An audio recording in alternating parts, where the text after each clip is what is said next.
already completed the first 4 chapters, right? So, yeah, for today's session, we'll continue the discussion with the 5th chapter, and we'll also cover the 6th chapter.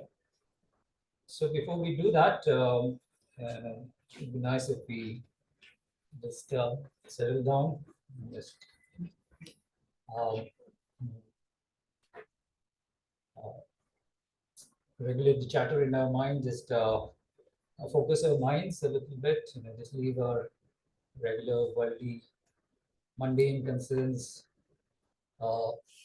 outside the center and just try to the best possible extent to concentrate on the subject that we're going to discuss for today's session. So just make yourself comfortable in your seats.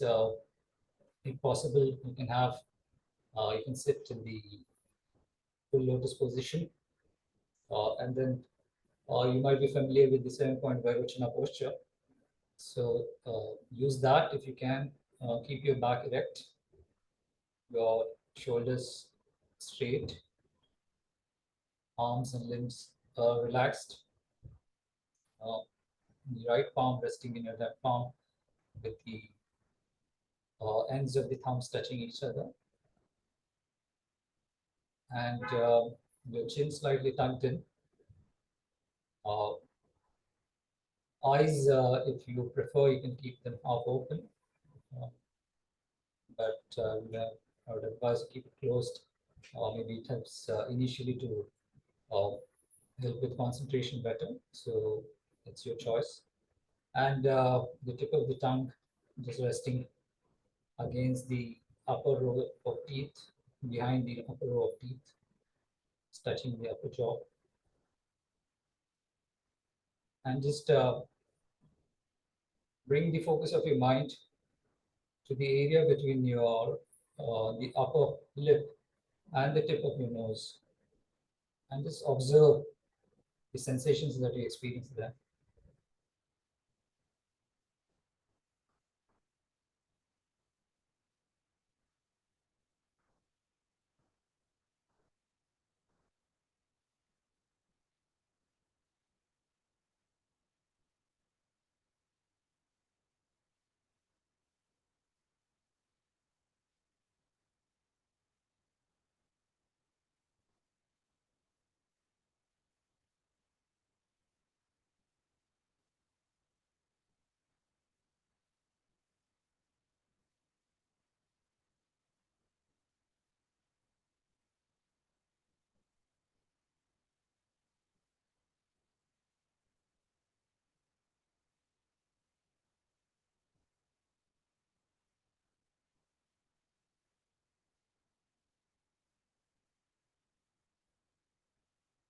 Now you can shift the focus of your mind to your in-breath and just observe which nostril your in-breath passes through, and observe the sensations that you feel in that nostril.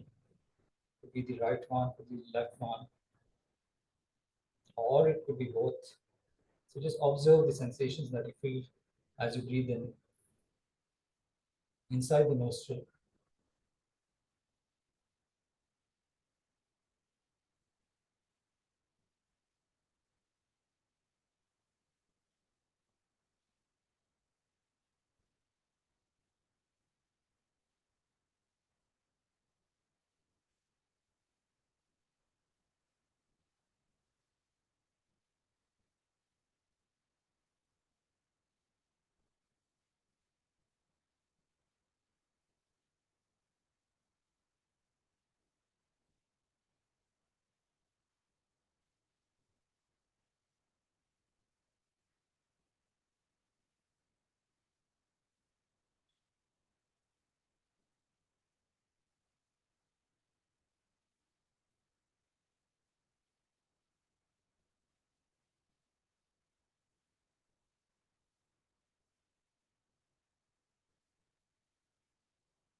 Observe the sensations, and then You can also observe the movement of your chest and your abdomen as you breathe in.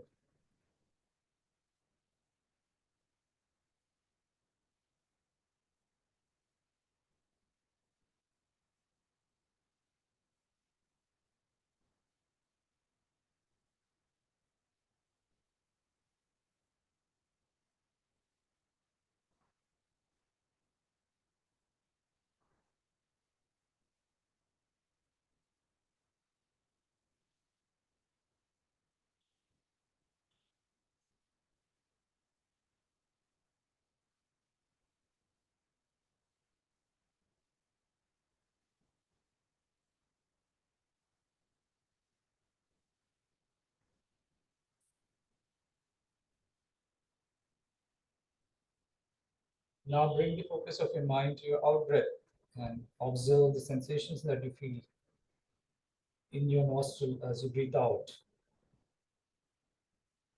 Observe the temperature, the pressure.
Also observe the movement of your chest and the abdomen as you breathe out.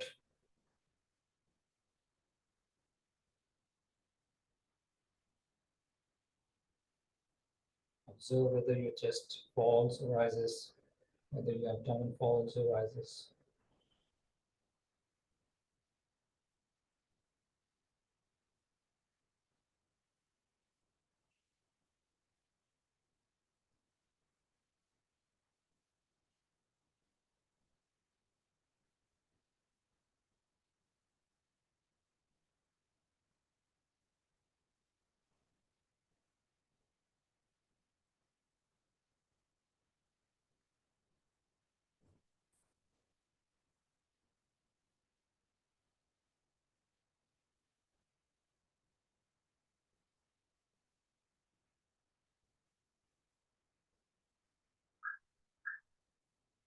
Now bring your attention back to the in-breath and the out-breath, and just count the in-breath and the out-breath, alternate till maybe 21.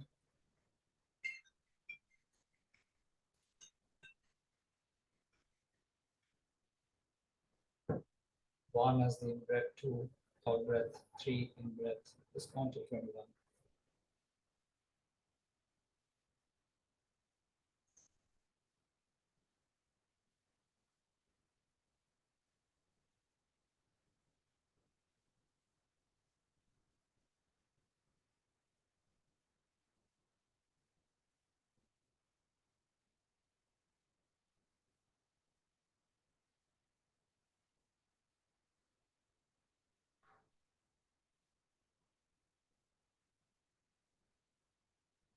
Okay, now with your mind sufficiently focused, now realize that we are very fortunate to be born as humans.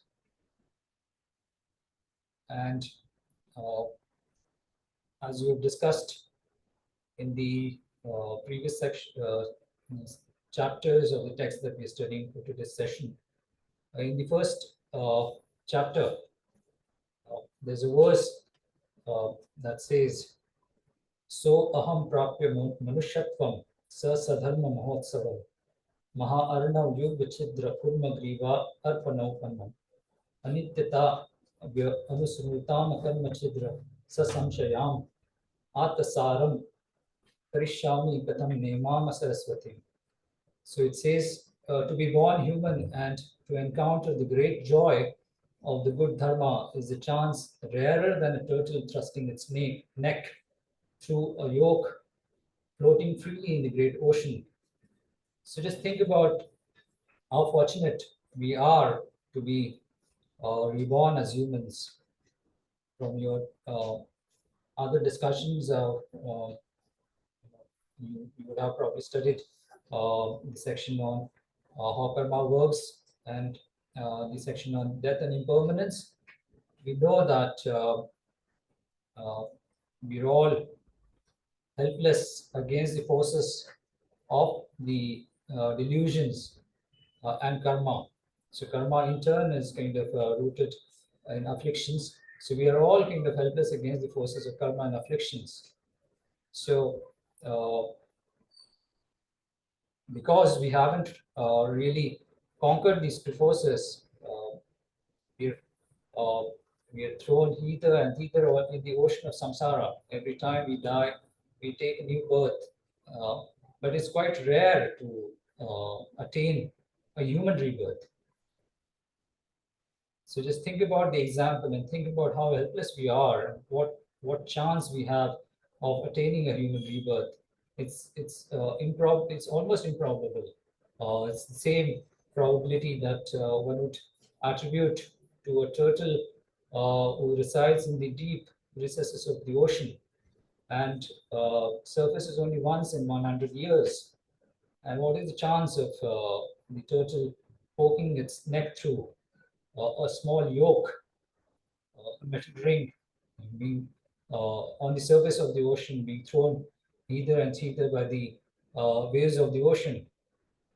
So it's quite rare to attain a human rebirth, and uh, we have attained this human rebirth. And it also says that this human rebirth is characterized uh, by being blessed, endowed with the good dharma. So think about the different kinds of freedoms and the endowments that our present existence, our present rebirth is characterized by. So recollect the discussion on the 8 freedoms and the 10 endowments. Uh, so think about the 8 freedoms that we have, the 4 freedoms that pertain to freedom from the lower birth in the lower realms, in the non-human realms, and the 4 freedoms that pertain to birth in the human realm. So we're free from the pain and the suffering of intense heat and cold that the hell beings experience. We're free from the pain and suffering of hunger and thirst that the hungry ghosts, beings in the hungry ghost realm, experience. We're free from the stupidity that animals display in the animal realm. And we are also free from being completely consumed by the thought of pleasure and nothing else. Uh, that uh, that is a characteristic of beings born in the God realms. So we are free from all these unfavorable conditions in the non-human realm. And also, we are free from the 4 unfavorable conditions that characterize the human existence. So we are free from being born in a place where the Dharma is not alive. We are free from being born in a place where the Buddha has not visited. We are free from any kind of major illnesses or the pain of inadequate organs, faculties. And we are also free from wrong views. So think about the 8 freedoms that characterize our present rebirth.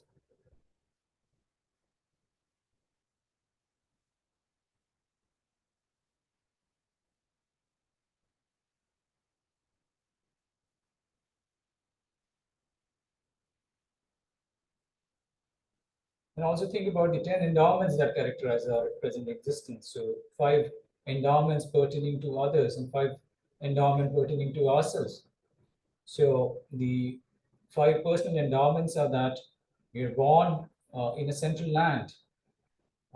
We are born in a place where the Buddha has visited and the Dharma is still being practiced, and the four kinds of Buddha followers are still present. Uh, we are free from the consequences of the five kinds of inexpiable sins, and we have faith in the Tripitaka, in the three baskets. So we have all these five personal endowments.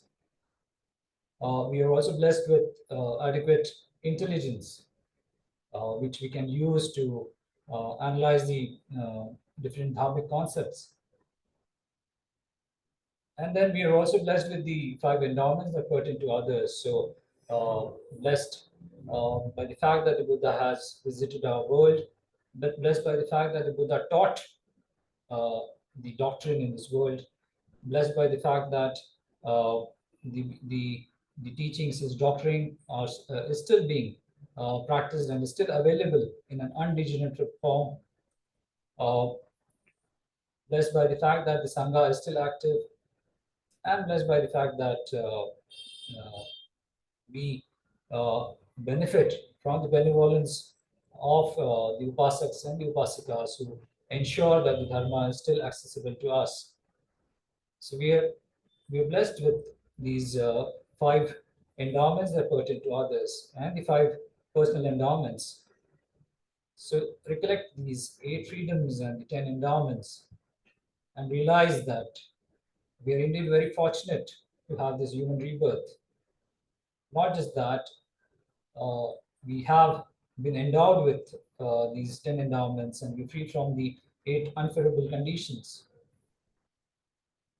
So it's incumbent on us to use this valuable opportunity in a wise manner. So resolve that will make the best use of this opportunity, which is quite rare and which we have, in fact, obtained because of enormous positive karma that we had from the past. A lot of that has been invested in making these conditions available to us. So it would be unwise to let that go waste. So what would be the best way to use this opportunity? So recollect the general and the specific kind of sufferings that we experience in the different realms of existence, in the desire realm, in the form realm, in the form realm, and in the 6 different realms, the 6 different kinds of beings, all experience specific kinds of suffering. So bring to your mind the different kinds of suffering that they experience. And then, as I said, we are powerless against the forces of karma and affliction.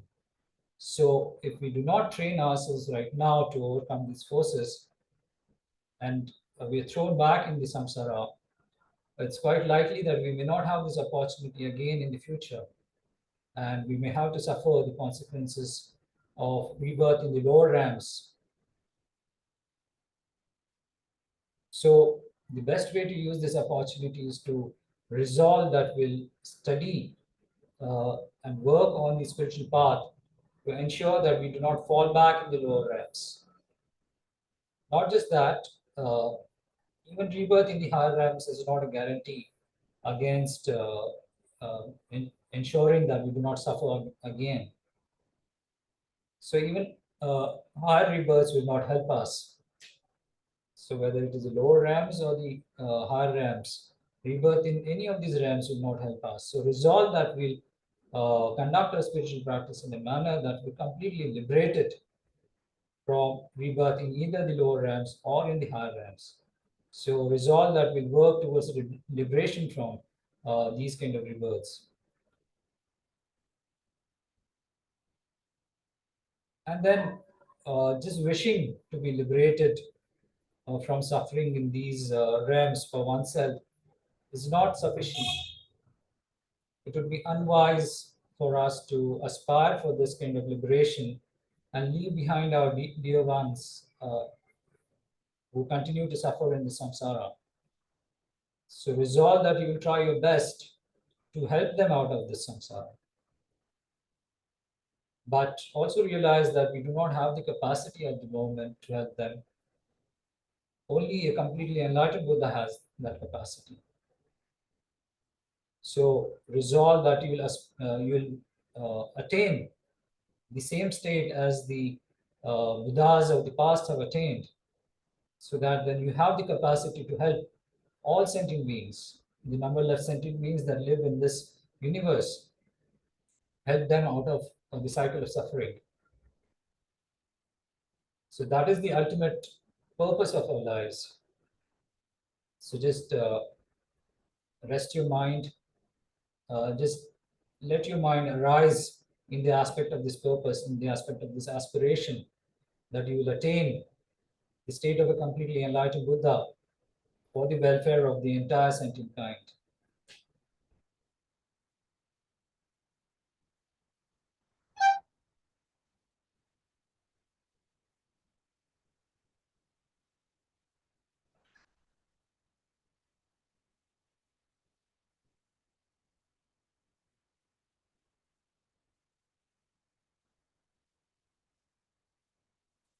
Okay, I'll just recite a couple of verses from the Guru Puja to just form up our aspiration for complete enlightenment and liberation. So the first verse is about the precious human rebirth. It says, these are verses from the Guru Puja. So realizing how this body of liberties and endowments is found but once, is difficult to obtain, and is easily lost, I seek your blessings to partake of its essence, my gurus, and to make it worthwhile, and not be distracted by the meaningless affairs of this life. The second verse is about developing the wish for liberation. So violently tossed amidst waves of delusion and karma, plagued by the hordes of watery denizens, the three kinds of suffering, I seek your blessings to develop an intense longing to be free from this monstrous ocean of boundless and vicious existence. So on top of that, let's also recite the Bodhicitta prayer. So I go for refuge to the Buddha, the Dharma, and the Supreme Assembly till I'm enlightened uh, by the virtues of my six perfections, by the virtues that I accumulate through my virtuous actions, the six paramitas. May I quickly attain the state of a completely enlightened Buddha, so that I can help all the other sentient beings. Okay, so with that motivation, we'll just recite a few prayers from the prayer book.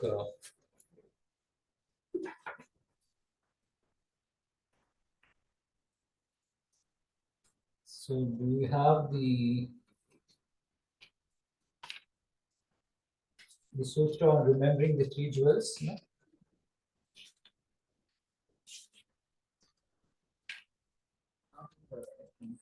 Not here, right? No, it's okay.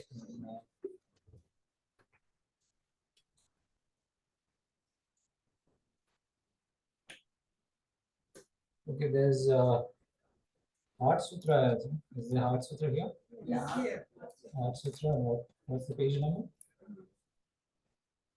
76. 76, right?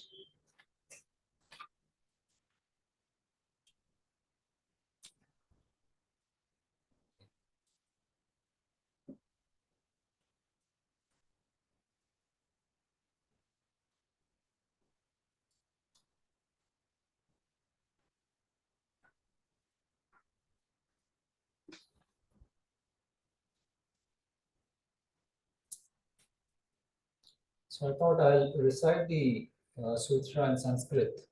We'll try to get you copies of the Sanskrit version. It's not there, right? Oh, it's here, yeah. This one. So those who are comfortable with reading the Sanskrit version can refer to the Sanskrit version. Uh, it's the last page. For those who prefer the English version, can refer the prayer on page number 76 in the prayer book.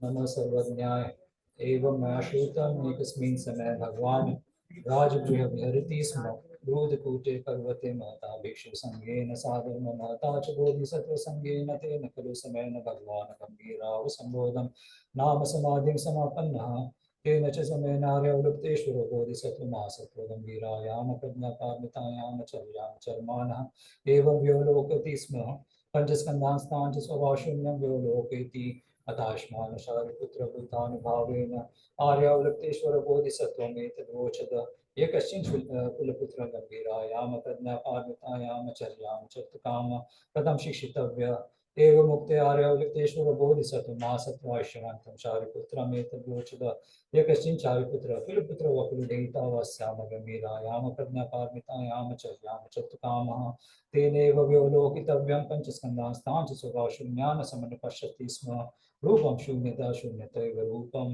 रूपानुपृथक् शून्यता शून्यता न पृथक् रूपं यद् रूपं सा शून्यता या शून्यता तद् रूपम् एवं वेदना संज्ञा संस्कार विज्ञानानि च शून्यता एवं शारिपुत्र सर्वधर्मा शून्यता लक्षणानुत्पन्नानि रुद्धाम्ला विमलाम्ना सम्पूर्णाः तस्मात् तर्हि शारिपुत्र शून्यता न रूपं न वेदना न संज्ञा न संस्कार न विज्ञानं न चक्षुः न श्रोतं न घ्राणं न जीवा न कायो न मनो न रूपं न शत्रुः न बन्धुः न रसो न स्पष्टं न धर्मं न चक्षुर्धातुर्यावन्न मन धातुर्न धर्म धातुर्न मन विज्ञान धातु न विद्या न शय्यावन्न जरा मरणं न जरा मरणशय न दुःख समुदय निरोध मार्ग ज्ञानं न प्राप्ति तस्माच्च शारिपुत्र प्राप्तत्वेन बोधिसत्त्वानाम प्रज्ञापारमिताश्रित्य विहरति चित्तावरणस्थित्वादत्रस्तो विपर्यासतिक्रान्तो निष्ठनिर्वाणः त्रयोदशविस्थिता सर्वबुद्धा प्रज्ञापारमिताश्रित्य अनुत्तराम सम्यक् विसम्बुद्धाः तस्माद् ज्ञातव्य प्रज्ञापारमिता महामन्त्र अनुत्तर मंत्र सम मंत्र सर्वदुःखप्रशमन मंत्र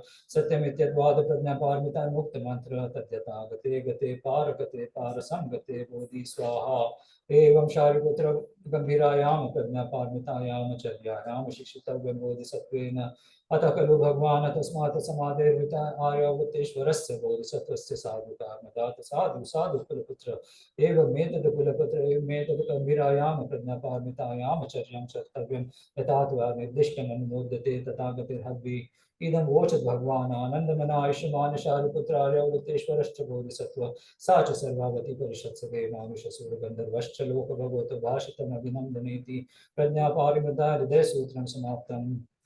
Also, you can just chant the praise to the 21 taras. So, in this book, what page number is it? I saw it.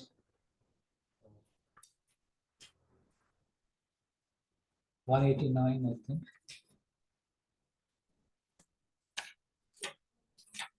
Yeah. Okay. So you can read it. I'll just chant it in Sanskrit.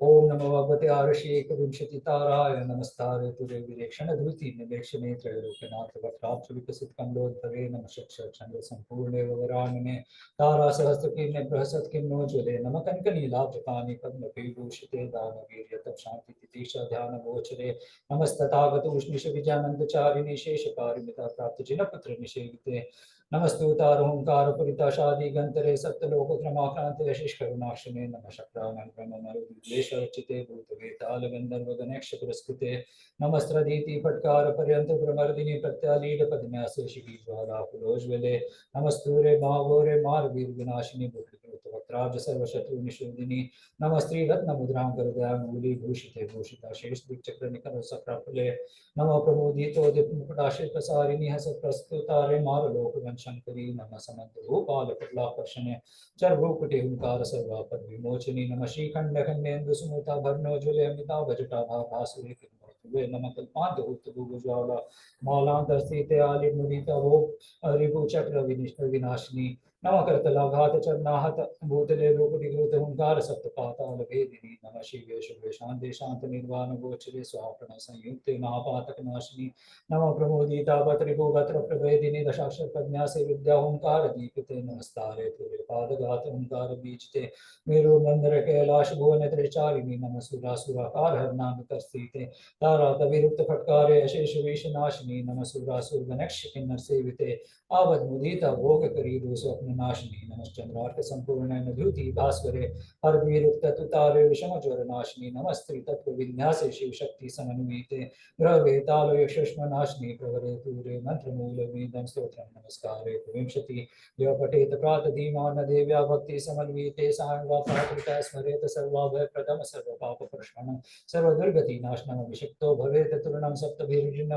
कोटि मास मात्रेण चैवास सुखं बोधपदं व्रजेत भीषं तस्य माघोरं स्थावरं चातचङ्गमं स्मरणानपदं याति खादितं पीतमेव वा प्रजालविशारदा नाम परस्त्रीविषनाशनम् अन्येषां चैव सत्त्वानाम द्विसप्तं विवर्तितं पुत्रकामो लभेद पुत्रं धनकामो लभेदनं सर्वकामान् वाप्नोति न विघ्नेय प्रतिहन्यते इति श्री सम्यक् बुद्धवैरोचन भाषितं भगवतार्यतारा देव्या नमस्कारे एकविंशति नामाष्टोत्तरशतकं बुद्धभाषितं परिसमाप्तम्.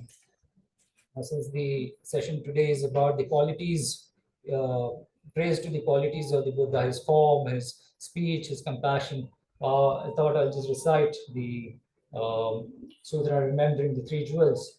So the first section is about Buddhanusmriti, or remembering the qualities of the Buddha.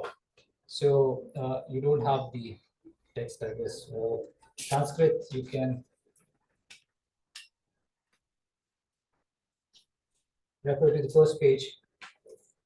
Aryatri Ratnanusruti. So Nama Shri Sarva Buddha Bodhisattva Sattve Buddhanusmriti Itipi Buddho Bhagavan Statavat Arhanta Samyasam Buddho Vidyacharan Sampanna Sukatalo Vidanuttara Purushabhamma Sarthi Shastra Deva Manusha Nama Buddho Bhagavan Miti Nisham Statava Punya Nama Vipanasha Kushalamula Nama Ankrita Shantale Punya Nidhana Nama Chitito Anvenjane Kusumita Lakshaniya Pratibhuto Bocharena Pratikulo Darshanena Mirati Shabdadi Mukta Nama Nivit Bhuta Pradnaya Mardaniya Baleya शास्ता सर्वसत्वा नाम पिता बोधिसत्वा नाम राजा पुद्गला नाम सात्वा निर्वाण नगर संप्रस्थिता नाम अप्रमेय ज्ञानेन चिंत प्रतिभानेन विशुद्ध स्वरेण स्वादने घोषेण सचितं रूपेण अप्रतिस्मुखायन लिप्तकामेय अनुलिप्तो रूपे असंशिष्टा रूपे विप्रमुक्त स्कंदे विसंकृत धातुभिः संवृत्तायतनीय प्रचिन्न ग्रंथे विमुक्त परिधाने परिमुक्त सृष्णया उदाहृतीर्ण परिपूर्ण ज्ञानेन प्रतिष्ठितो अतीतानागता प्रतिपन्ना नाम बुद्धा नाम भगवतां ज्ञाने अप्रतिष्ठितो निर्वाणे स्थित भूतकोटयां स्थित सर्वसत्त्वलोकनीयायां भूमौ सर्वैमे तथागता नाम विशेषता सम्यक् गुणाः सधर्मस्तु आदौ कल्याण मध्ये कल्याण परिवसाने कल्याण स्वस्थ्यञ्जन केवल परिपूर्ण परिशुद्ध परिवदात स्वाख्यात भगवत धर्म सांदृष्टिक निर्ज्वर अकालिक औपनायिक ऐपशिक प्रत्यत्न वेद्य विज्ञेय स्वाख्यात भगवत धर्म विनय सुप्रविदित नैर्यानिक संबोधिगामी भिन्न संस्कृत सकृति शरण छिन्न प्लोतिका सुप्रतिपन्न भगवत आर्य संज्ञा प्रतिपन्न रुचि प्रतिपन्न सामिचि प्रतिपन्न अंजलि करने सामिचि करने पुण्य क्षेत्र महादक्षिणा परिशोधक प्रावनीय आनीय आर्य त्रिरत्नाम सूत्र सूत्रम समाप्तम. So that is the sutra remembering the three jewels. So some of these parts are actually you find them quoted in the text that we are studying today.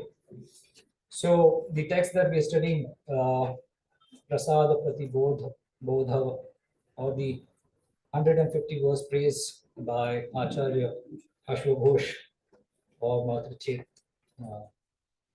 So we've already had two sessions on this text, and Venerable Lexo said that they paused at the fourth chapter.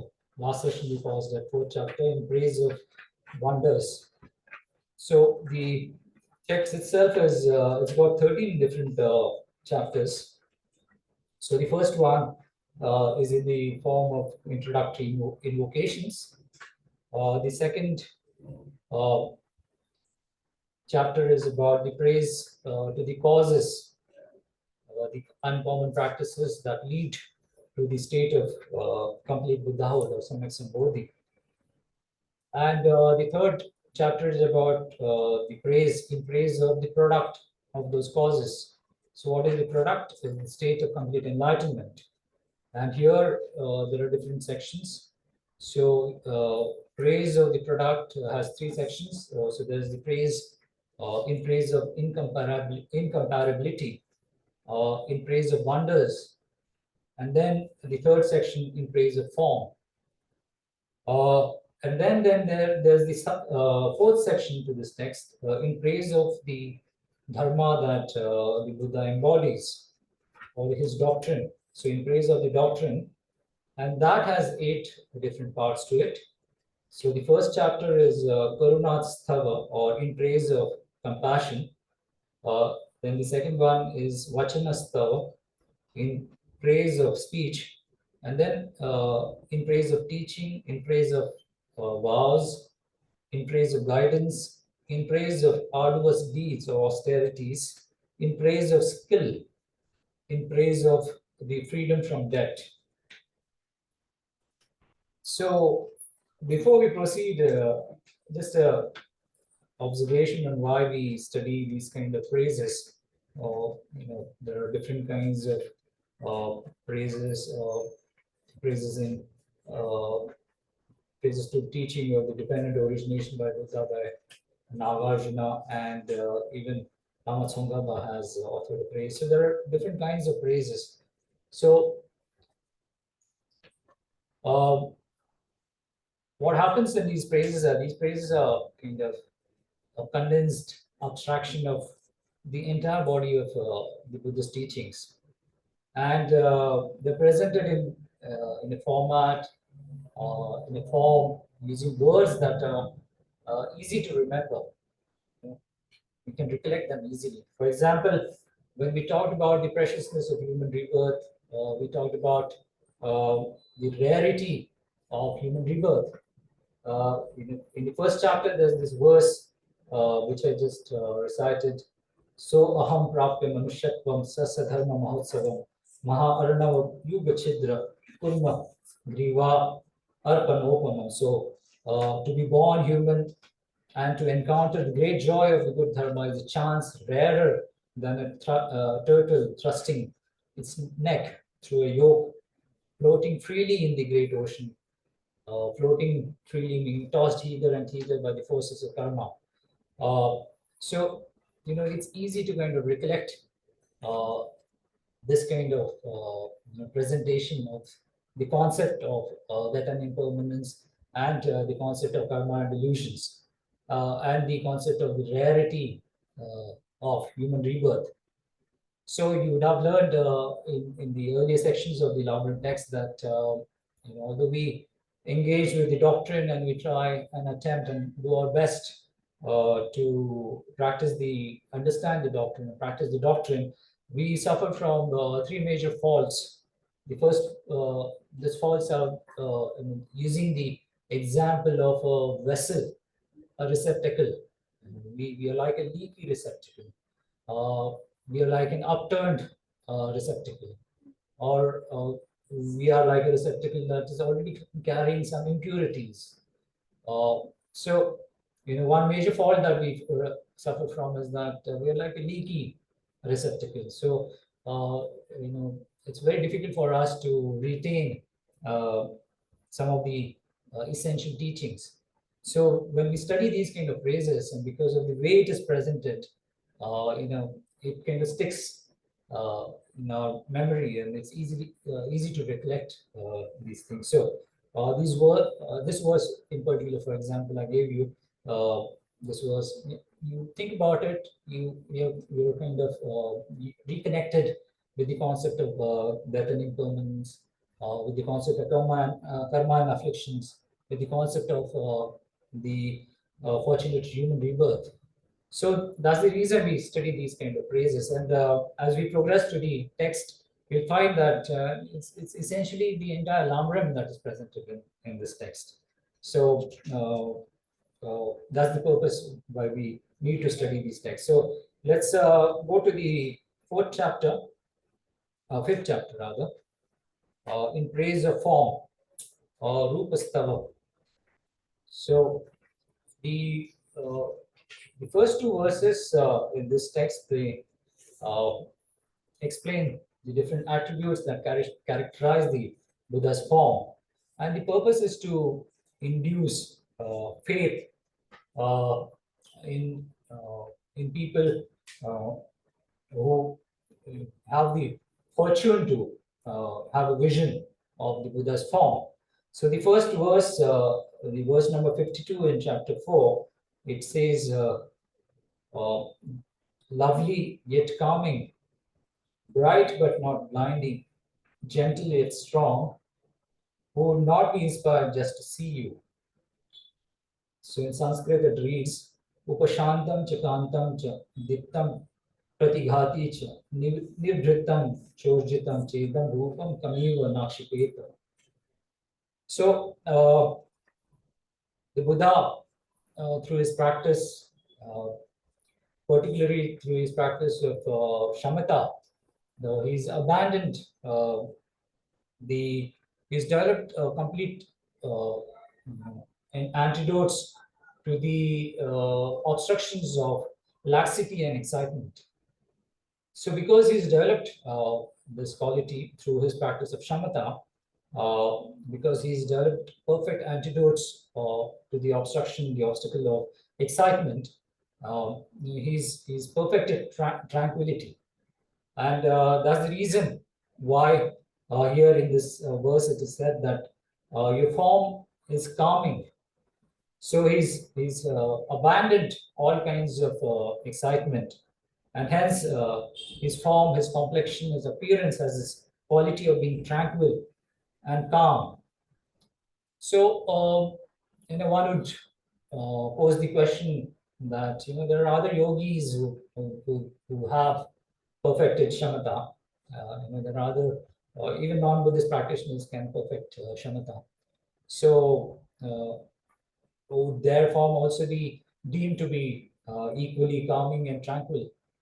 So the response to that form would be that the Buddha is not only perfected the practice of shamatha, but his form is characterized, endowed by what is called the 32 major marks and the 80 minor marks. So 32 lakshan and the 80 vyanjana, as it is called. So because of that, because of those attributes, because of those qualities, his form is deemed to be tranquil and calm. So his form is lovely and calming, and it's also brilliant. But at the same time, it does not dazzle the viewer. So brilliant yet not dazzling. So the Buddha's form is physical form is encircled by a halo that extends to a distance of about a fathom in all the directions. It's that halo that makes his form appear bright and brilliant. So, but that brightness and that brilliance, it does not dazzle the viewer. It's not harsh. It's not harsh like the sun. So his radiance is not harsh like the sun, but it is pleasing. It's because of a very soft halo that he has. So the radiance that illumines his form and the form itself, they are a harmonious vision. And that's the reason that, although the physical form is brilliant, it does not dazzle the viewer. And then the form, the Buddha's form is said to be modest, yet it's supposed to be mighty. Modest because his conduct is characterized by the conduct of a renunciate. So he's abandoned all kinds of distractions and excitement. His conduct is subdued through the practice that he's engaged in. So there's no excitement, yeah, and that's the reason you find that his physical form is modest. But at the same time, his complexion, his appearance, his form is extremely majestic. It's quite splendid and stately, and it easily kind of impresses the viewer. So these are the physical attributes of his physical form. This is what the first verse talks about. Lovely yet calming, bright but not blinding, gentle yet strong, who would not be inspired just to see you. So this is the there are two different translations, right? So which translation are we referring to? Yeah. So this is the translation that we're looking at. There's another translation which says that this form of yours, calm yet lovely, brilliant yet not dazzling, modest yet mighty, whom would it not entrance? So similar, yeah, not very different. So the next verse says, uh, the joy one feels on beholding you for the first time does not diminish even after seeing you 100 times. ये नापि शतशो दृष्टं यो अपि तत्पूर्वम् इक्षते रूपं प्रीणाति ते चक्षु समं तद उभय aropi. So the Buddha's form, it induces a faith in whoever has the fortune to have a vision of it. So whether the person is a follower of the Buddha or is not a follower of the Buddha, it's possible that the person is has a lot of hatred in his mind stream. But even in spite of that, the physical form of the Buddha has the quality of being able to induce faith through inducing a unique kind of bliss and delight in the observer. And this bliss or delight that the observer experiences is actually referring to his I consciousness, which is infused with this bliss and delight. So whether the person observes or has the vision of the Buddha for the first time, or is observed, had the vision maybe 100 times or many several times, the delight or the bliss that he experiences is enormous. It does not diminish. With every vision that he has of the Buddha, he's rewarded with new kind of bliss and delight. So the third verse says, each time it is seen, your form gives joy. Its beauty is such that one is never satisfied. Asachinaka bhavadi saumya bhavachate vapu darshane darshane pritima vidhati navama navama. So each time a person sees the Buddha, his form, which is characterized by the 32 major marks, the Lakshana, and the 80 minor marks, the Vyanjana. Every time the person observes the Buddha's form, it leaves him craving for more. So he's not satisfied with the vision. He wants to kind of experience it even more. So there's this story that is narrated to kind of describe this quality of the Buddha. There's this contemporary of the Buddha, a king called King Prasenjit. So he wanted to present a gift to king from a kingdom which neighbored his kingdom, and he was experiencing some difficulty in deciding what would be an appropriate gift to present to the neighboring king. The neighboring king's name was King Uttayana, and he was supposed to be of a very wrathful personality. He had a very stern kind of wrathful kind of personality, harsh personality. So the king wanted to present him with something that would help him subdue his harsh, wrathful personality. And then the king approached the Buddha, and the Buddha said, or rather, he was advised by his ministers to present a painting of the Buddha to the neighboring king. So then he commissioned a few painters to paint a portrait of the Buddha. And the best portrait was then supposed to be selected and to be offered as a gift to the neighboring king.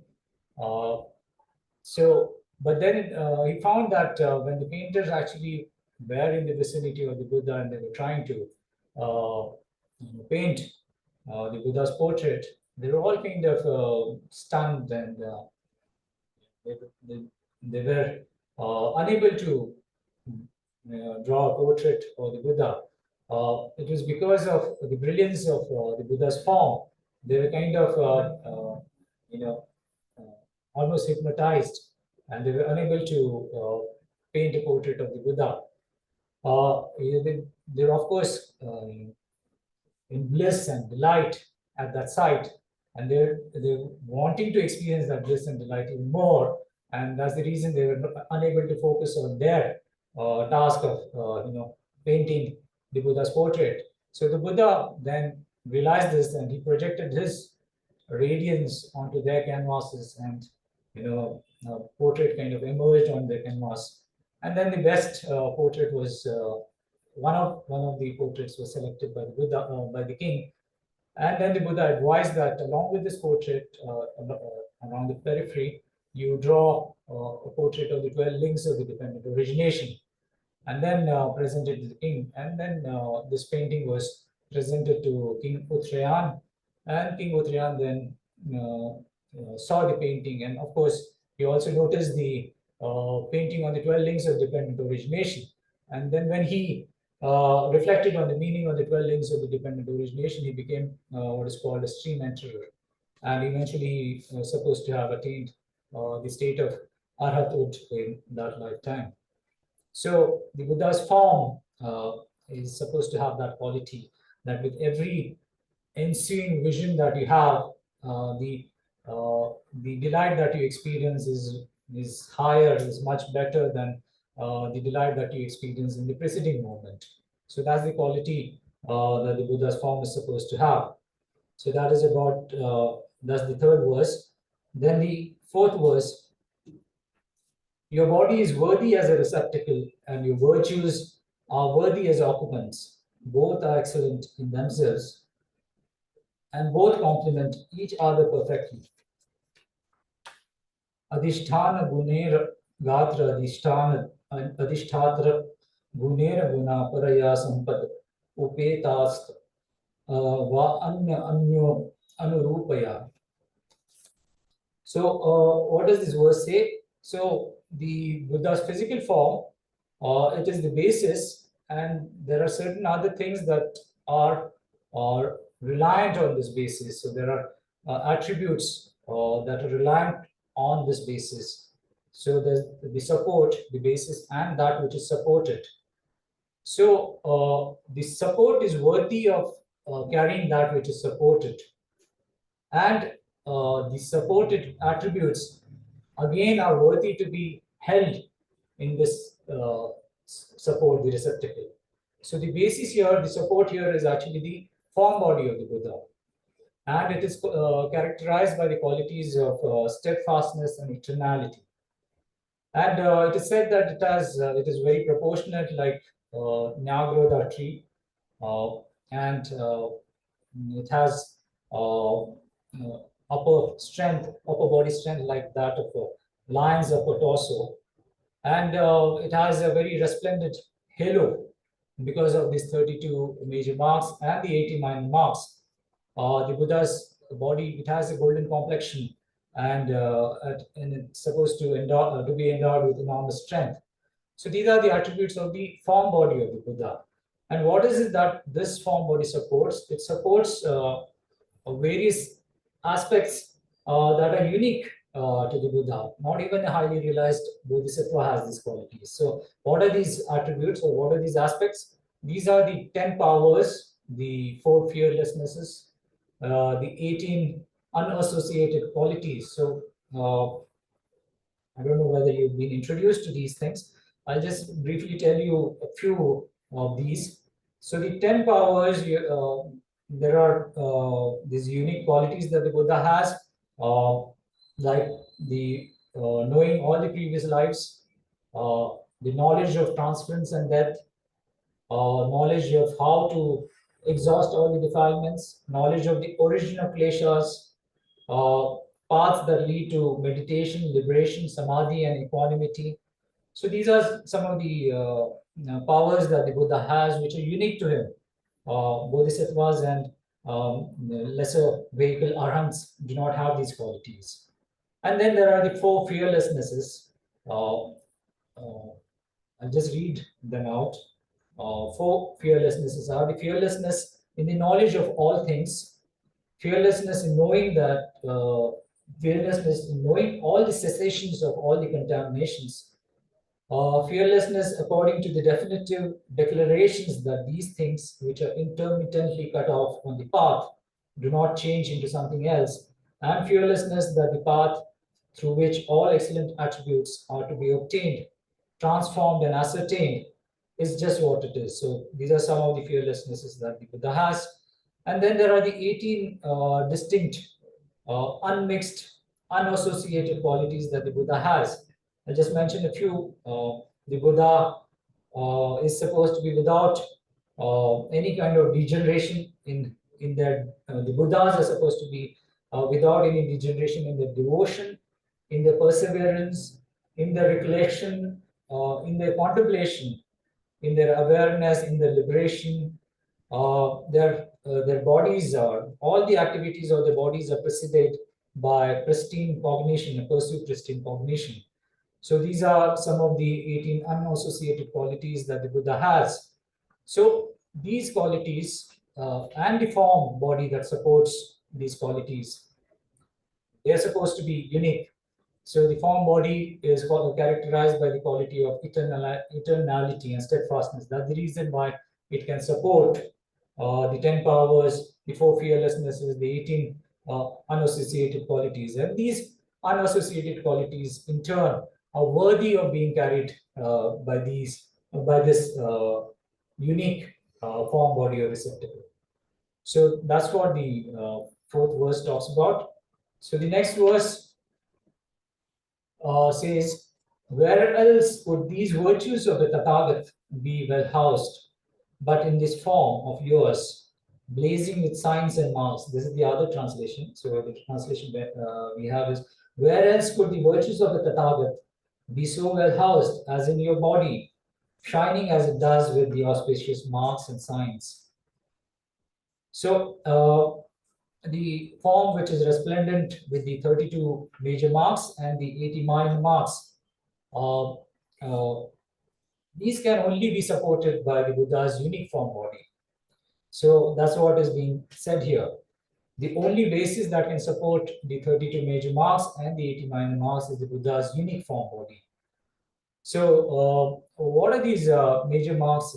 Again, maybe you've been already introduced to this 32 major marks and 80 But minor. it's not with all Buddhas, right? All Nirmala has 32 All Buddhas. They don't show the aspect. All form bodies, all Nirmala Kaya. Yeah, all Nirman Kaya does not. So again, it relates to the karma of the observer. So all Nirman Kaya forms will not have this. But inherent to all the form bodies are these 32 major marks and the 80 minor marks. So what are these? For example, the Buddha, Shakyamuni Buddha, who some people on this planet had the fortune of having a direct vision of, he was characterized by the 32 major marks and the minor marks, and these were visible to his disciples then. So what are these 32 major marks? I'll just mention some. So on his palms and the soles of his feet are the designs of 1,000-spoked wheels that protrude as if stamped from a mold. His color, the complexion of his skin is golden, clear and radiant, and has a beautiful shine. His skin is thin and smooth. Each hair on his body is fine and smooth, singular and curls to the right, and it's supposed to have a dark blue hue to it. The teeth are evenly set. He has a complete number of 40 teeth, 20 each above and below. His eyes are beautiful like sapphire gems. So these are some of the 32 major marks that he has. The minor marks, I just mentioned 3 or 4. So his nails have a red color, copper-like color, possess a shiny hue to it, and their centers are raised. They're neither concave nor flat. Eyes are long and wide, like the petals of a Utpala flower. Utpala flower is supposed to be a very rare flower. It blossoms only once in 12 years. Uh, and his veins are not visible, they're free from knots. So these are some of the 80 minor marks that characterize his body. So these minor marks and the major marks, only a uniform body of the Buddha would be able to support some of these major marks and the minor marks. So that is what is being said in this verse. So just move on to the next verse. Your body seems to say to your virtues, I'm blessed to have you, and your virtues seem to respond, where better could we dwell? Dhanyam smiti te rupam vadati va ashritan gunan sunikshikta vayam iti pratyahuriva tadguna. So again, just a poetic description about what has already been said. That the receptacle and the qualities that are supported by the receptacle, the form body and the major marks, the minor marks that characterize the form body, as well as the 4 fearlessnesses and the 18 unassociated attributes and the 10 powers. So attributes on the one side and the form body that supports these attributes. The author says that there's a kind of dialogue between the two, and the body, the form body, is supposedly saying to the virtues or the attributes that I'm blessed to have you. You are so unique. I'm blessed to have you. And the virtues in turn respond by saying that there's no better abode that we could find except your form body. And this is the best place where we can dwell. So uh, that's what this verse talks about. So we'll just quickly move to the next session. So this is what uh, this is the 5th chapter, the chapter on praise, in praise to the form. So the verses are meant to induce faith. In the verses talk about how the form body has this unique quality of being able to induce faith in the observer. So that's what all these verses are about. So now we'll go to the next section, the section which is essentially about in praise of the Dharma that the Buddha embodies. So that, as I said, has eight different sections: in praise of compassion, in praise of speech, in praise of teaching, in praise of vows, in praise of guidance, in praise of arduous deeds, in praise of skill, in praise of freedom from debt. So we'll look at the first section today, in praise of compassion. So the first verse here says, you long bound yourself to compassion in order to free all those in the world who were bound by defilements. So sarvam eva visheshana kleshera baddham idam jagat tvam jagat klesham mokshartam bad karunaya chiram. So all this world without distinction is bound by impurities, the impurities of afflictions, afflictive emotions. You want to free this world from these impurities, and you yourself have chosen to be bound, but bound by compassion. So we're alike. The Buddhas and the other sentient beings are alike in being bound, but one is bound through lack of choice, whereas the Buddhas are bound through choice, and they choose to be bound through compassion to the samsara. So the ordinary sentient beings, they're bound by the kleshas to samsara. So what are the kleshas? The kleshas, if you look at the etymology of this word in Tibetan, it's kind of a little more clear. Maybe Nima will understand. Horwa droa nyomomba chepena nyomomba namso. So It translates as a klesha is said to be a klesha because it has this quality of domineering or inducing propelling the sentient being towards pain and suffering in samsara. So that's the reason why it's called klesha. So klesha is something that domineers the sentient being, propels the sentient being towards pain in samsara. So we are all kind of afflicted with kleshas, and hence we are all being domineered towards pain uncontrollably. We have absolutely no control. We are helplessly being domineered towards pain and suffering, towards pain and suffering in samsara. The Buddha has the wisdom to, cut through this bondage. He's acquired that wisdom, and he wants to pass on that wisdom to ordinary sentient beings so that they can also use that wisdom and then cut and free themselves from this bondage of kleshas. So the Buddha then, although he has that wisdom and he can choose to liberate himself from this bondage, he chooses to stay behind in samsara and help other sentient beings through this wisdom, help them cut through their bondage. So the Buddha has chosen to be bound by compassion for a long duration, ever since he first generated his mind in the form of an aspiration prayer. May I work for the welfare of all sentient beings, until the point he attained complete nirvana. It's a long duration. Through that entire duration, he has chosen to be bound by compassion, bound in samsara to help other sentient beings. So that's what is being said here. You long bound yourself to compassion in order to free all those in the world who were bound by defilements. The next verse says, which shall I praise first, you or the great compassion by which you were long held in samsara, though well you knew its faults? So the Buddha, as I said, he had the wisdom to cut through the bondage that binds sentient beings to samsara, but he chose not to free himself.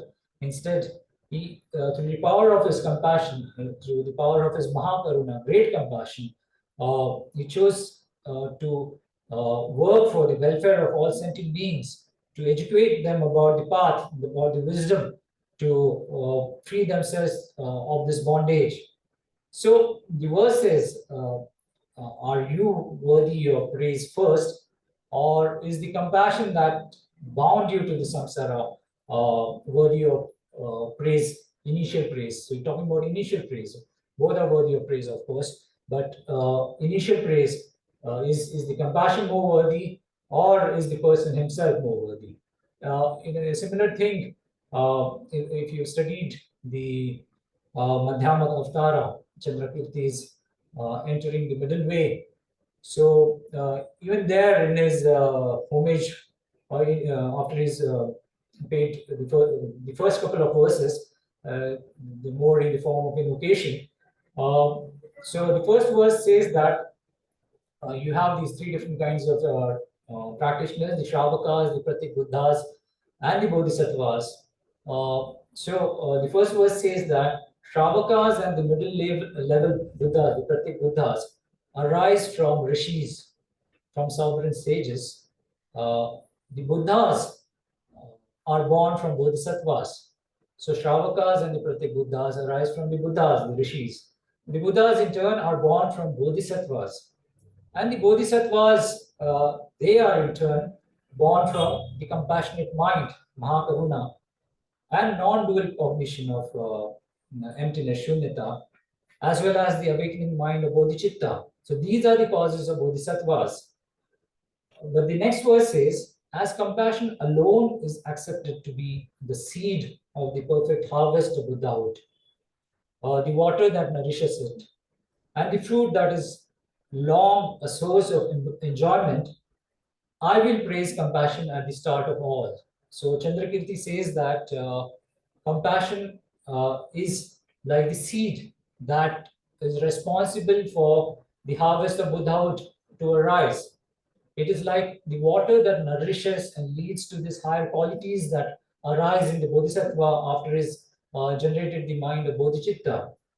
And then compassion is responsible for the disciples to enjoy from the completely enlightened state of a Buddha. So hence I will compose a verse in praise of compassion first. So that's what he's saying.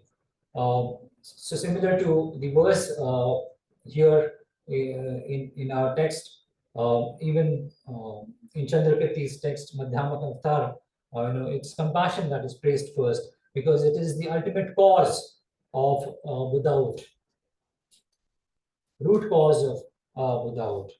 So when you develop great compassion in your mind, that's when you're said to have, you're born in the lineage of the Buddhas. And then you develop that aspect of compassion and develop the mind of bodhicitta, or the mind of enlightenment. That's when you enter the Mahayana path, and then you practice the different kinds of Mahayana paths, and then you become a completely enlightened Buddha. But the root is still the development of Mahakaruna. So that's the reason Mahakaruna is worthy of being praised first. Initial praise is due to Mahakaruna. Okay, so the next verse says, although you preferred the delights of solitude, compassion led you to spend your time among the crowd. Viveka sukha satmasya yada kirnasya te gata kala labda prasarya tatte karunaya kritam. So the Buddha, he could, if he chose, abide in the delight and the bliss of solitude. Instead, he abandoned that and he chose to be in the chaos of samsara to help other sentient beings experience the same kind of experiences that he have developed. So the delight and the bliss, the verse says, although you preferred the delights of solitude, compassion led you to spend your time among the crowd. So there's a specific kind of solitude that is being referred to here. What is being contrasted here is the practice of the practitioners from the lesser vehicle and the practitioners of the greater vehicle. So the practitioners of the lesser vehicle, when they actualize their supreme enlightenment, they attain the state of either the Shravaka Arhant or a Pratyeka Buddha Arhant.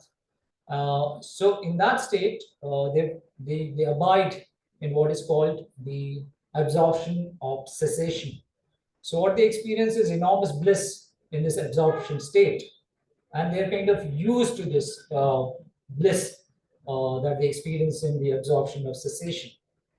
So the Buddha chose to abandon this, forego this delight and bliss of the absorption of cessation, and he instead flung himself into the chaos of samsara so that he could assist other sentient beings practice the path and lead themselves out of the cycle of suffering. So that was all because of the intense compassion that he had developed in his mind stream, the Mahakaruna that he had developed in his mind stream. So delight in solitude here, as I said, refers to the bliss one experiences after having attained the absorption of cessation, an absorption that the hearers and the Pratyabuddha Arhants experience. A bodhisattva, on the other hand, he chooses to abandon this and shuns all this delight and bliss and flings himself into the chaos of samsara. So that is what this verse talks about.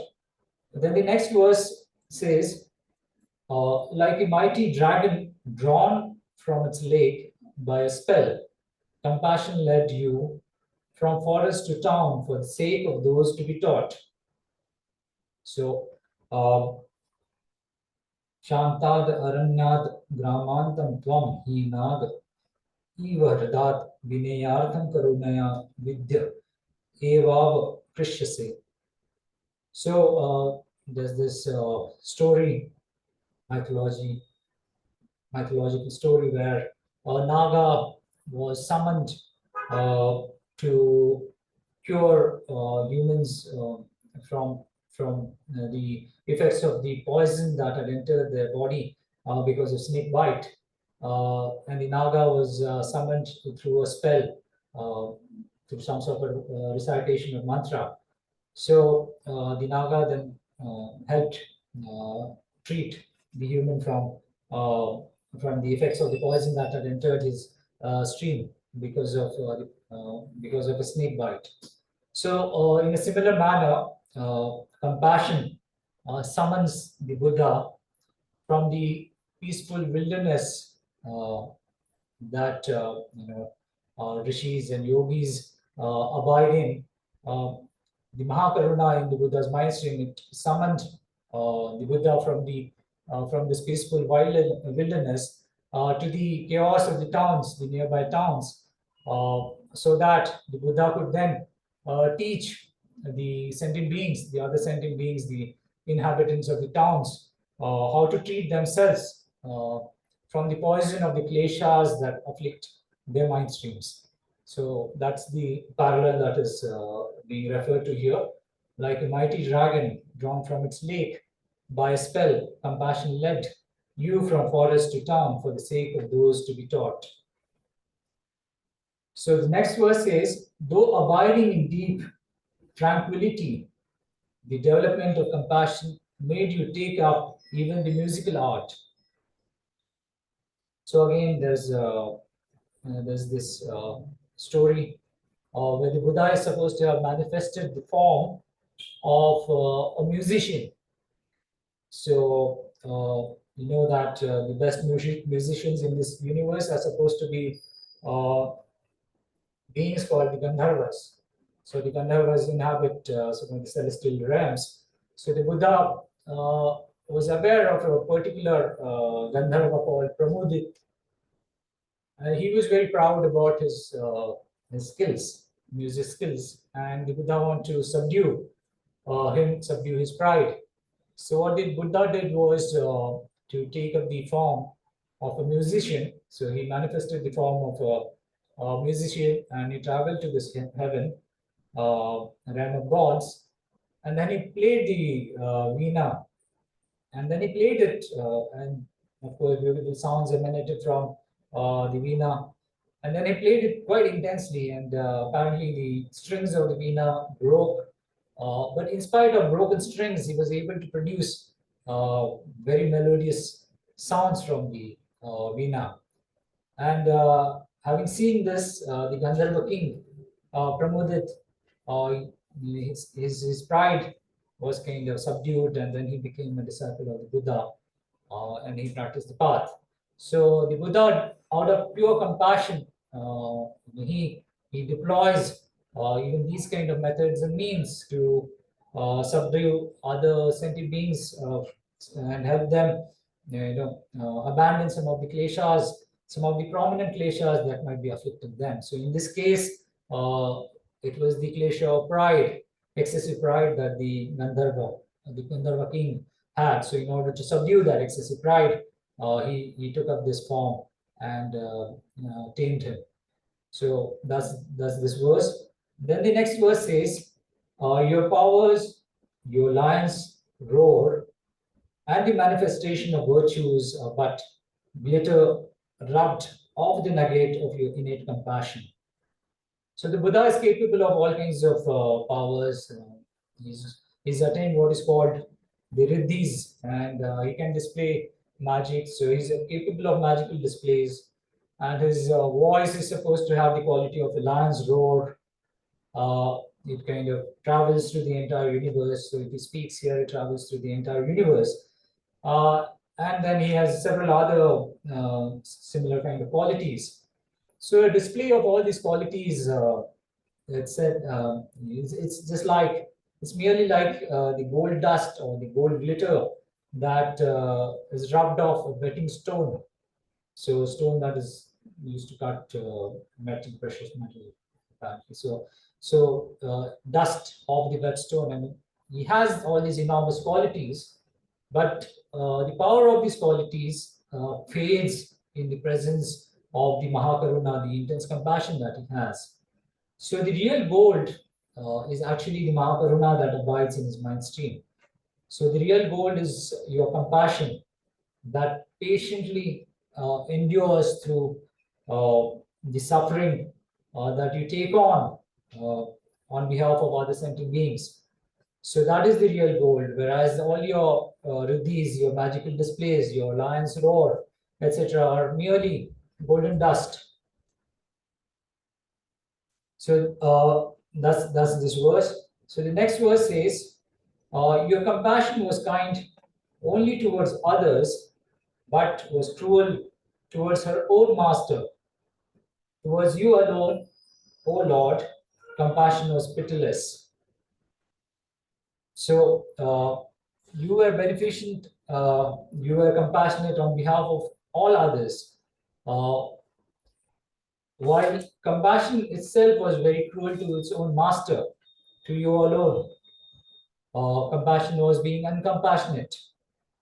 So the Buddha, he excels at healing others, taking on the suffering of all other sentient beings, being consumed by the thought of working for others' welfare. All his actions are kind of infused with this Mahakaruna. But through his bodhisattva deeds, he takes on a lot of suffering on behalf of others, onto himself. So it's almost like the compassion is responsible for him to suffer all this unbearable suffering on behalf of other sentient beings. So compassion is said to be uncompassionate to himself, but it is compassionate to all other sentient beings. So Mahakaruna, compassion, is uncompassionate to you alone, whereas it is compassionate to all the other sentient beings. So the next verse says, that same compassion had you cut into 100 pieces and cast you like an offering to the four quarters, all for the sake of others. So for the sake of other sentient beings, the Buddha endured a lot of physical torment, a lot of physical suffering. So just like the verse here says that just like ritual offerings that are presented to please the protectors and the yakshas, compassion, she also, without any kind of kindness without any kind of compassion towards you, sometimes cut you into 1,000 different parts, 100 different parts, and made an offering of these parts to the other sentient beings in the 10 directions. So you might have heard about this episode from the Buddha's previous lives. One of the Jataka tales about how he offered his own body to feed the lion cubs that were starving. So there's actually a place in Nepal which commemorates this episode. Has anyone visited? Was it like Sutra? Yeah. I think it's near Kathmandu. Yeah, it's near Kathmandu. You visited that place? Not me. You have. Yeah. So there's this place which commemorates this episode from the Buddha's previous life. Tamoji, which you've been there. Oh, good. So compassion, is very uncompassionate to the Buddha. It cuts the Buddha into all these 100 different parts and makes an offering of these 100 parts to please other sentient beings. So it is very harsh, very uncompassionate to the Buddha himself. So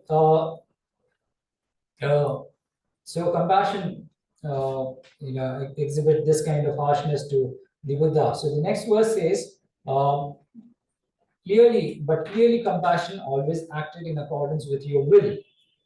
For although she oppressed you, she did not transgress against your desires.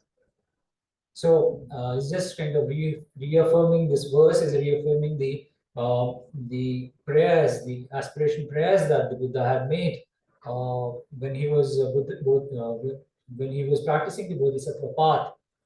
So even before he entered the Mahayana path, the Bodhisattva path, he generated this mind of Mahakaruna in his mind stream, which aspired to dedicate himself, his body, all his resources, everything, merits everything for the sake of other sentient beings.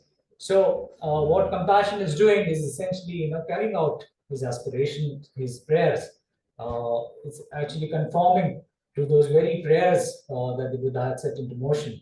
So it's although the compassion, she is being uncompassionate to you through imposing all this harsh treatment onto you, but she's merely just carrying out the prayers that you have set into motion. So she's acting in accordance with your will, with your prayers, with your aspirations. She's not transgressing any of your desires or any of your aspirations. So these are the verses in praise of the Buddha's compassion. So what we'll do is we'll just end the session with a short meditation on compassion itself. So before we do the meditation, if you want, you can just take a 5-minute break.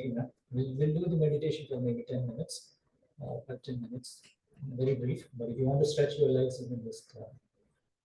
The 10 powers, 4 clearnesses, 8 unassociated qualities. Yes. They are there in Abhisamaya Vihara. Yeah. They're. Which chapter? Which chapter? The 4th chapter, yeah. 4th chapter. Yes. So it says compassion was pitiless, that is one. And here the referring as she oppressed you. Who is that? So the distinction, this compassion on the one hand, that abides in the Buddha's mind stream, and there's the form body of the Buddha himself. So compassion is being embodied, and she here, the pronoun she, is being used for the Mahakaruna in his mind stream. So because of the Mahakaruna in his mind stream, he himself undertook all these arduous deeds, harsh deeds of offering his body to feed the lion cubs. But it was through the force of the Mahakaruna in his mind stream. So the Mahakaruna was pitiless to the form of the Buddha, because he was suffering. It was benefiting other sentient beings, but his form was suffering.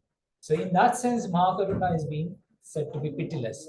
It is said to be uncompassionate to the form of the Buddha. So that's what is being said. Friends, there's tea, coffee, and if anybody wants some juice or anything, please wait. So compassion is being personified here. So there's a personification. So there's Mahakaruna, a lady called Mahakaruna, co-abiding with the Buddha. And Mahakaruna is kind of tormenting the Buddha because the Buddha has to engage in bodhisattva deeds, acts of generosity and such. Yeah. So Mahakaruna is tormenting the Buddha. And in that sense, Mahakaruna is being unkind. She's being pitiless to the Buddha himself, but she's being compassionate to the other sentient beings. Yeah. So that's what is being said. There's a personification of the quality of great compassion in this mind stream. It's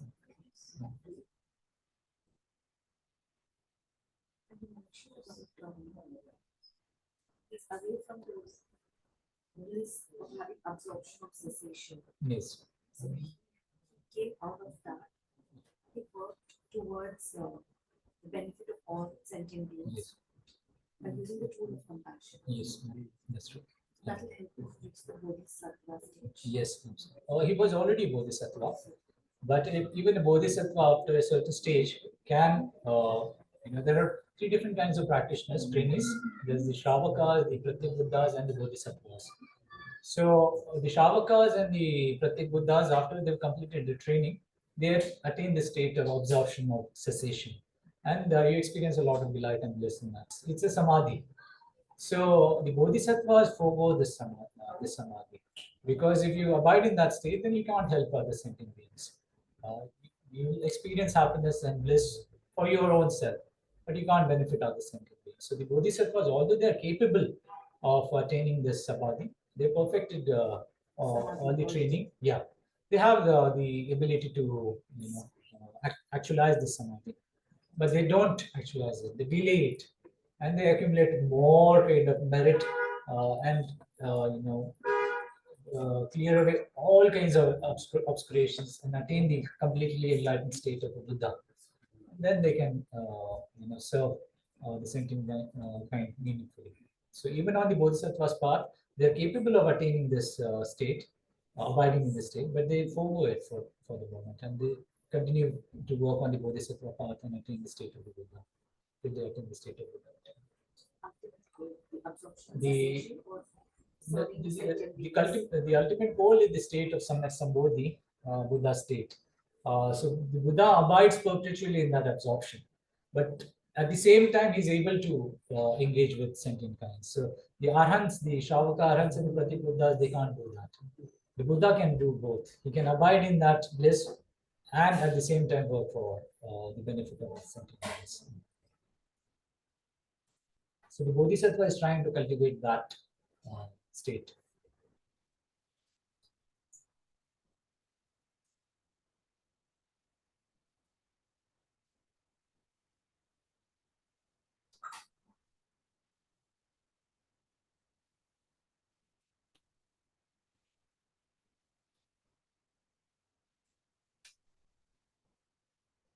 And the qualities of the God body.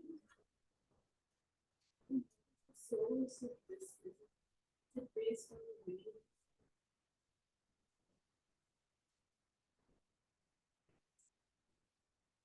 The qualities, you mean the causes of these 32 marks and the 89 marks? And actually, who has actually described them? Based on their teachings or based on? Okay, these are described in the Sutra. So the Buddha himself has actually mentioned that when you attain that state, you have these kind of qualities. So as Shanti just mentioned, Abhisana Alantara is a text authored by Maitreya. So Maitreya is a Buddha. Some discussions he comes up as a Bodhisattva, but he is a Buddha. So he is describing these qualities. So these are qualities, these are mentioned in the sutras themselves.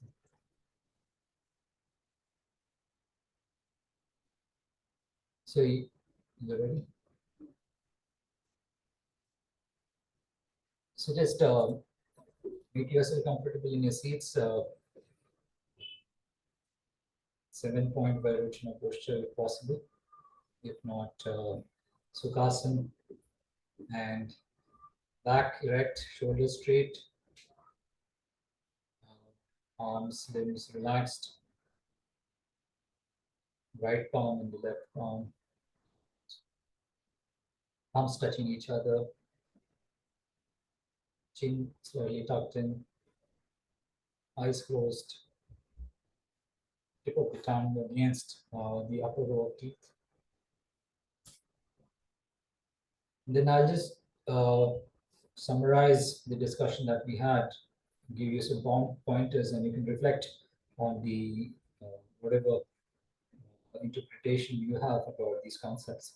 So just reflect as I give you the pointers. So the first point is we talked about, we saw these verses in praise of compassion.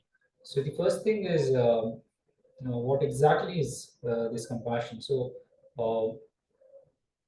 compassion is a subjective aspect of the mind, which says that may all sentient beings be freed from suffering and their causes, and may I myself work for the liberation of all sentient beings from suffering and their causes. So that is the subjective aspect that we need to cultivate in our mind stream. So compassion has it has as its focus, the object is the entire sentient kind. Now, in order to develop this kind of a subjective aspect, first you need to develop a mind that is equanimous with respect to all sentient beings. So just reflect on this attitude of immeasurable equanimity from the four Brahma Viharas. So think about the entire sentient kind and develop your mind in the subjective aspect, which says that which is even-minded in affection to all sentient beings. So you can start with a neutral person, a stranger, and develop this mind of affection, even-minded affection.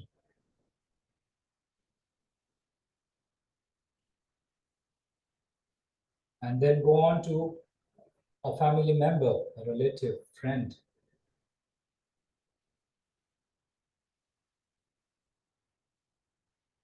And then somebody you consider to be your enemy, an unpleasant person. So develop an even-mindedness with respect to all these three categories of people. Even-mindedness in affection towards all these three kinds of people.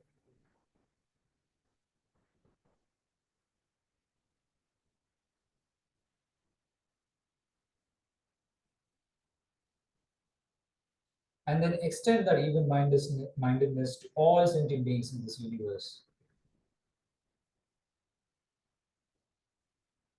Realize that we've taken infinite number of rebirths in this universe, and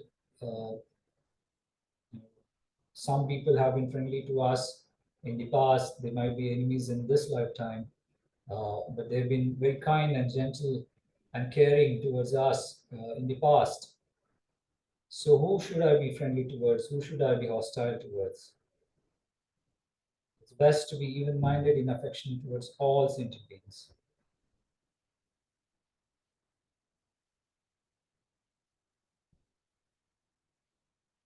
So realize that all sentient beings are, in a way, equal. So self and the rest of the sentient beings, others, are equal. Equal in terms of identity, because both self and others are imputedly, designatedly existing phenomena. Equal in terms of goal and purpose. Both myself and the others want to be united with happiness and to be freed from suffering. And also equal in affinity, what we consider to be others. We have this affinity towards our dear ones in this lifetime, but even these others have been our dear ones in our previous lifetimes. So self and others in that sense are equal in affinity. There's an equality in affinity. If we have a wider temporal perspective of our own selves, then we'll realize that there's this equality in affinity also between self and others. So just reflect on these three kinds of equalities.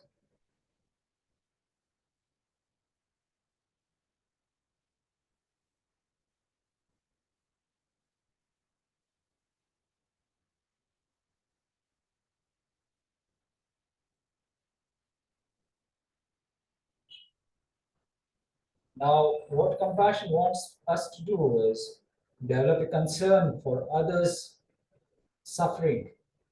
Now, ask yourself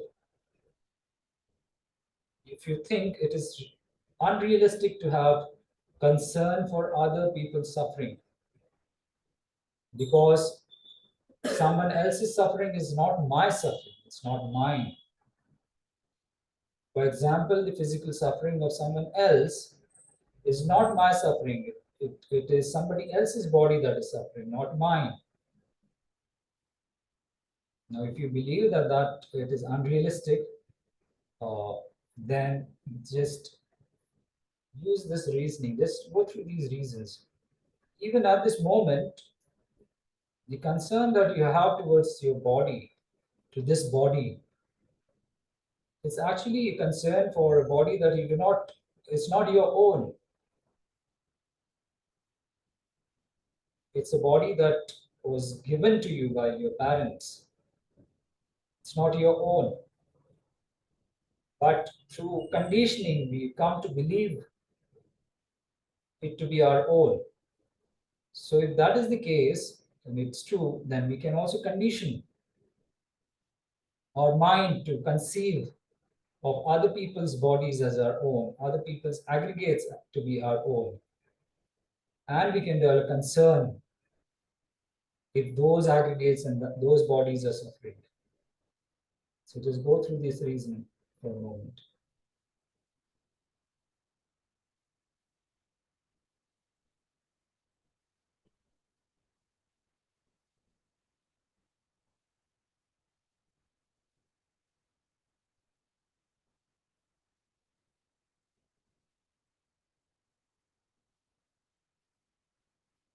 Now, if you believe that it is realistic to have concern for other people's suffering, you believe that you think that I can develop concern for others, but to work for, to service other people's forms and aggregates, bodies, it will be only at the expense of my own form and aggregate, servicing my own aggregates.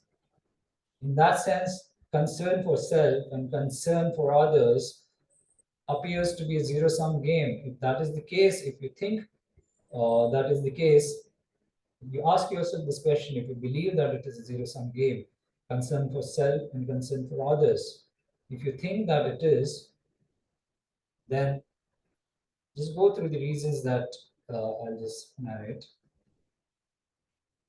So we believe that you say that I don't want to be compromising self-concern, because my body, if I don't care for it, if I compromise my concern for my body, then it harms me. Whereas concern for others' suffering, others' bodies, does not harm me. That's what we believe. If that is the case, then it contradicts our attitude, our present attitude. We work in our youth, in our younger days, to ensure financial security and other forms of security, so that in our old age we safeguard it, we do not suffer. So we are tormenting our body in our younger days, in our youth, so that we can safeguard our old age. Now, the old age suffering, it's not compromising, it's not harming your welfare in your younger days. So if you use the logic that others' suffering does not harm me, so I should not develop any concern for others' suffering, then you shouldn't be concerned about old age, because it does not harm you at the moment. But then one can say that I do that because it is one continuum, it is one continuity. Old age and my present younger self are one continuum, one continuity. Then you can think about, again, as I said, deploy a wider temporal perspective. And what we refer to as others right now, they were part of the same extended self of yours in the past. So they were your dear ones, near ones, relatives, friends in the past. So an extended self. So like what you have in your present lifetime, your extended self includes your family, your spouses, your children, your brothers, sisters. Similarly, the others too, in the past, were part of your extended self. So in that sense, they're part of the same continuum. So if you want to torment your present self for the sake of old age, because it is part of the same continuum, then by the same logic, by the same reasoning, you should also work for others. You should develop concern for other people's suffering. So just reflect on this point for a moment.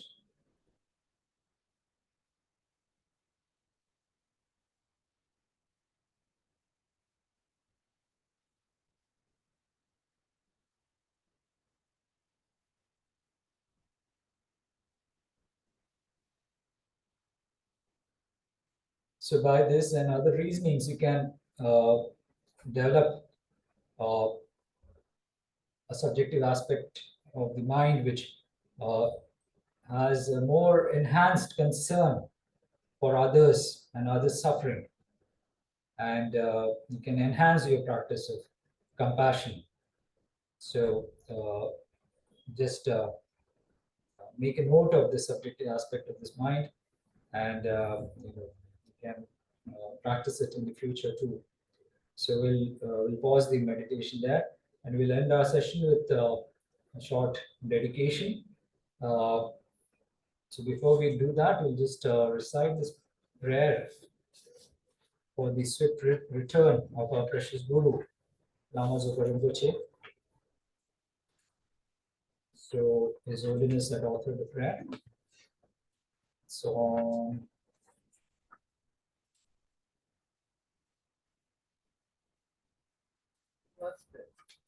okay, it's first page. Okay, it's on the first page itself. Okay. Fearless teacher and assembly of the children of the victorious ones, Travakas and Pratikuddhas, victorious Losam, father and sons, along with the lineage masters, on all the objects of refuge of infinite lands, please bestow the virtue and goodness of accomplishing this prayer here and now, holding and spreading the Muni's precious and complete teachings. Through explanation and practice, you wore the armor of patience that is never discouraged. Incomparable Venerable Guru, to you I make request. While striving single-pointedly for the sake of the victorious one's teachings, the sole gateway through which all benefit and happiness emerge, and for mother living beings, you suddenly departed to peace. What a great loss! Nevertheless, through the undeceiving truth of the blessings of the ocean of the three jewels and the great waves of Bodhicitta of the children of the victorious ones, may the smile of a reincarnation swiftly beam in glory for fortunate disciples like me and others. Due to the merits of these virtuous actions, may I quickly attain the state of a Guru Buddha and lead all sentient beings without exception into that enlightened state. May the supreme jewel Bodhicitta that has not arisen, arise and grow, and may that which has arisen not diminish, but increase more and more. So the compassion that we could develop in the mind stream, let that become the foundation for the development of Bodhicitta, and let that Bodhicitta prosper and develop more and more. Okay, thank you very much. Let's pause here. Namo Buddhaya to everyone. Thank you.